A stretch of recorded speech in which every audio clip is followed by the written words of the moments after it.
જો તમે રોજ મોબાઈલ પર ટાઈપિંગ કરો છો તો આ વિડીયો પછી તમારું કીબોર્ડ પ્રો જેવું કામ કરશે. જીબોર્ડના આ શોર્ટકટ તમારી ટાઈપિંગ સ્પીડ ડબલ કરી દેશે. ચાલો જોઈ લઈએ. સૌથી પહેલું છે key long press time fast symbol, એટલે કે અહીંયા જોઈ શકો છો કોઈ પણ અહીંયા એક્ઝામ્પલ માટે એ પર પ્રેસ કરી રાખશો તો આ રીતે તેના શોર્ટકટ્સ ઓપન થઈ જાય છે. તમારે અહીંયા જે કોઈ શોર્ટકટ્સ નાખવું હોય એ તમે નાખી શકો છો. ત્યાર પછી અહીંયા ઉપર જોઈ શકો છો નંબર રોની અહીંયા લાઈન નથી, પરંતુ અહીંયા જ આ જ કીબોર્ડની અંદર જઈને તમારે જો નંબર રો ટાઈપ કરવા હોય તો અહીંયા ઉપર જોઈ શકો છો 1 2 3 4 5 6ની અહીંયા લાઈન છે. તો અહીંયા તમે પ્રેસ કરી રાખશો તો અહીંયા 5 આવી જશે. 4 પર કરશો તો આ રીતના આવી જશે. અહીંયા એકથી વધારે સિમ્બોલ હશે તો તે પણ આવી જશે. પ્રેસ કરીને રાખવાનું છે. ઓનલી એકવાર પ્રેસ કરશો તો એ ટાઈપ થઈ જશે, પરંતુ પ્રેસ કરી રાખશો 2-3 સેકન્ડ તો અહીંયા જોઈ શકો છો તેની શોર્ટકટમાં જેટલી પણ કી હશે એ બધી જ કી ઓટોમેટિક ઓપન થઈ જાય છે. તો આ રીતે લોંગ પ્રેસ કરી રાખવાથી 2-3 સેકન્ડ પ્રેસ કરી રાખશો તો આ રીતે તેને શોર્ટકટ રીતે પણ યુઝ કરી શકો છો. પહેલો તો આ શોર્ટકટ કેટલાને ખબર હતી નીચે કમેન્ટ કરીને જરૂર જણાવે. બીજું ટેક્સ્ટ એડિટિંગ મોડ, એટલે કે અહીંયા એક્ઝામ્પલ માટે આપણે અહીંયા કોઈ ફકરો લઈ લીધો. આ એક્ઝામ્પલ માટે આખો છે. હવે તેમાં તમારે કોઈ એડિટિંગ કરવું હોય તો ઘણીવાર તકલીફ પડી જાય છે, ક્યાંથી ક્યાં લઈ જવામાં બીજી જગ્યાએ ટચ થઈ જાય છે. તો તેના માટે પણ જબરજસ્ત ફીચર્સ છે. અહીંયા સેટિંગ્સ પર ક્લિક કરવાની છે. ટેક્સ્ટ એડિટિંગનો એક ઓપ્શન જોવા મળી રહ્યો છે, તેના પર ક્લિક કરવાનું છે. તો ત્યાર પછી ખૂબ જ સારી રીતે આ રીતે તમે જે બાજુ તમારા કર્સરને લઈ જવું છે એ રીતે તમે ઉપર નીચે ક્લિક કરી શકો છો, જેથી તમારે કોઈ પણ જગ્યાએ વધારે કટ પેસ્ટ નહીં થાય. અહીંયા તમે નેક્સ્ટ લાઇન પણ કરી શકો છો. જોઈ લો, સૌથી ઉપર ને આ સૌથી નીચે. અહીંયા સિલેક્ટ ઓલ કરીને કોપી પેસ્ટ પણ કરી શકો છો. અહીંયાથી તમે સિલેક્ટને હટાવી પણ શકો છો. ત્યાર પછી અહીંયા આ રીતે પણ સિલેક્ટ કરી શકો છો. જોઈ લો, હવે તેટલાને પણ કોપી પેસ્ટ કરીને કટ કરી શકો છો, કોપી કરી શકો છો, પેસ્ટ પણ કરી શકો છો. ટેક્સ્ટ એડિટિંગ મોડનો તમે આ રીતે પણ ઉપયોગ કરી શકો છો. ત્રીજું છે ઓટો કરેક્શન સ્માર્ટ યુઝ, એટલે કે અહીંયા તમારા સ્પેલિંગ તમે કોઈ પણ જગ્યાએ ટાઈપ કરતા હોય, અહીંયા તમે કોઈ પણ કરેક્શન ટાઈપ, એટલે કે તમે કોઈ પણ વસ્તુ ટાઈપ કરતા હોય તો અહીંયા ઓટોમેટિક જો લખાઈને આવી જાય છે. હવે ઓટો કરેક્શન કહે છે. જો તમે સ્પેલિંગ મિસ્ટેક કરશો તો એ ઓટોમેટિક સુધારી પણ દેશે. હવે તેના માટે શું કરવાનું છે, અહીંયા ક્લિક કરવાનું છે, સેટિંગ્સ પર ક્લિક કરવાના છે. બધા જ સેટિંગ્સ આ સેટિંગ્સની અંદર જોવા મળી જાય છે. કરેક્શન એન્ડ સજેશનનો ઓપ્શન જોવા મળી રહ્યો છે, ત્યાં તમારે ઓટો કરેક્શન ઓન કરી દેવાનું છે, જેથી તમે મિસ્ટેકથી ખોટા સ્પેલિંગ લખશો તે પણ સુધારીને આપી દેશે.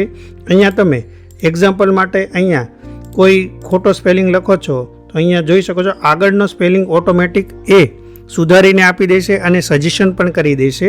તો ત્યાં જઈને તમારે ઓટો કરેક્શનને ઓન કરી દેવાનું છે.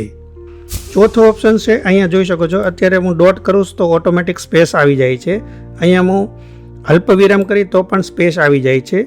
તો એ શોર્ટકટ છે, નહીં તો તમારે વારે ઘડીએ કોઈ સ્પેલિંગ લખીને પછી તમારે આ રીતે સ્પેસ બાર આપવી પડે છે. પરંતુ અહીંયા જોઈ શકો છો હું ડોટ આપીશ તો ઓટોમેટિક સ્પેસ પણ આવી જશે. જોઈ લો, આવી ગઈ. અલ્પવિરામ કરીશ તો પણ સ્પેસ આવી જશે. તો આ તમારા ટાઈપિંગને ફાસ્ટ બનાવશે. તો તે પણ કેવી રીતના કરી શકો છો, તમારે ફરીથી આવી જવાનું છે, સેટિંગ્સ પર ક્લિક કરવાનું છે. તેના માટે તમારે અહીંયા પ્રેફરન્સ પર ક્લિક કરીને અહીંયા નીચે સ્વાઇપ કરવાનું છે. જેવું નીચે સ્વાઇપ કરશો એટલે અહીંયા તમને જોવા મળી જશે auto space after પંક્શન.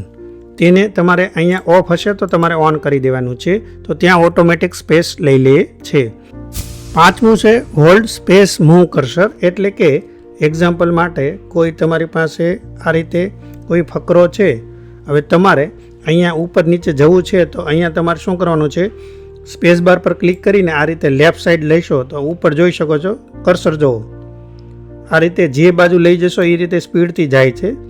Right side swipe કરશો તો રાઈટ સાઈડ આવી જાય છે, લેફ્ટ સાઈડ સ્વાઇપ કરશો તો લેફ્ટ સાઈડ જાય છે. આ રીતે પ્રેસ કરીને રાખવાની છે અહીંયા તમારે સ્પેસ બાર પર, અને આ રીતે તમે જે બાજુ લઈ જશો એ બાજુ સ્પીડથી અહીંયા જોઈ શકો છો સ્વાઇપ કરે છે. અહીંયા જોઈ શકો છો કોઈ પણ ટેક્સ્ટને તમારે ડિલીટ કરવું હોય તો આ રીતે સ્વાઇપ કરીને આ રીતે ડિલીટ કરી શકો છો. અહીંયા પ્રેસ કરી રાખો, પછી આ રીતે તમે જેમ કરશો તો ઓટોમેટિક અહીંયા ડિલીટ થઈ જાય છે. આ રીતે આના પર ક્લિક કરીને લેફ્ટ સ્વાઇપ કરશો તો ઓટોમેટિક ખૂબ જ સ્પીડથી અહીંયાથી ડિલીટ થાય છે. અત્યારે અહીંયા માઉસ લગાવેલું છે તો ખાસ યુઝ નથી થતું, પરંતુ તમારે હાથે કરવાનું છે. ફિંગર રાખીને સ્વાઇપ કરશો તો ખૂબ જ ઝડપથી તમે કોઈ પણ વસ્તુને ડિલીટ કરી શકો છો. સાતમું શોર્ટકટ છે નંબર રો ઓલવેઝ ઓન, એટલે કે અહીંયા આપણે ઘણીવાર ઓટીપી નાખવાનું હોય છે તો આ રીતે અહીંયાથી આ રીતે આમ કરવું પડે છે, પરંતુ અહીંયા ડાયરેક્ટ 1 2 3ની લાઇન રાખવા માટે તમે એ પણ શોર્ટકટ નંબર રોની કી ઓન કરી શકો છો. તેના માટે સેટિંગ્સમાં જાઓ, પ્રેફરન્સ પર ક્લિક કરો અને અહીંયા જોઈ શકો છો પહેલું જ ઓપ્શન છે નંબર રો, તેને અહીંયાથી ટોંગલને ઓન કરી દો. ત્યાર પછી અહીંયા તમારા કીબોર્ડની અંદર એ લાઇન આવી જશે 1 2 3 4 અને અહીંયાથી એ નીકળી જાય છે. તો આને તમે હંમેશા ઓન રાખો જેથી તમારે ઓટીપી અથવા નંબર રો ફાસ્ટ તમે અહીંયા ટાઈપિંગ કરી શકો. હવે આ કેટલાને ખબર હતી નીચે કમેન્ટ કરીને મને જરૂર જણાવે, અને આનો યુઝ અત્યાર સુધી કેટલાએ કર્યો છે તે પણ કમેન્ટ કરીને જરૂર જણાવે. 8મો જબરજસ્ત ફીચર છે. હવે આપણે ઘણીવાર કોઈ બીજી ભાષામાં અહીંયા ટેક્સ્ટને ટાઈપિંગ કરતા હોય તો ઘણીવાર આપણને ઇંગ્લિશ અથવા તો બીજી કોઈ લેંગ્વેજ નથી આવડતું, તો અહીંયા તમે ગૂગલ ટ્રાન્સલેટનો અહીંયાથી જ ઉપયોગ કરી શકો છો. કેવી રીતે બતાવી દઉં. અહીંયા જોઈ શકો છો ગૂગલ ટ્રાન્સલેટનો અહીંયા સિમ્બોલ જોવા મળે છે, તેના પર ક્લિક કરી દો. ત્યાર પછી અહીંયા ઇંગ્લિશને ગુજરાતીમાં અથવા ગુજરાતીને ઇંગ્લિશમાં અહીંયા તમે તેના પર સિલેક્ટ કરીને લેંગ્વેજ અહીંયા સિલેક્ટ કરી શકો છો. અહીંયા પણ તમારે જે લેંગ્વેજમાં ટ્રાન્સફર કરવું છે તે અહીંયા સિલેક્ટ કરી શકો છો.